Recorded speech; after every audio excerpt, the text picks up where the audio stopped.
శ్రీశైల మహాక్షేత్రంలో శ్రీ బ్రహ్మరాంబ మల్లికార్జున స్వామి అమ్మవార్లకు త్రయోదశ ప్రత్యేక పూజలు శాస్త్రోక్తంగా నిర్వహించినట్లు ఈవో లవన్న తెలిపారు.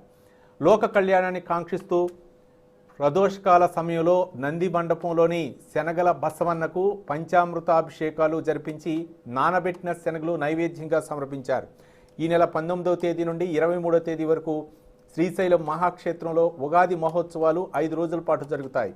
ఈ సందర్భంగా ఈవో లవన్న మాట్లాడుతూ మహాశివరాత్రి బ్రహ్మోత్సవాలు విజయవంతంగా ముగిశాయని, ఇదే పద్ధతిలో ఉగాది మహోత్సవాలు కూడా వైభవంగా నిర్వహించనున్నట్లు ఈవో లవన్న వెల్లడించారు.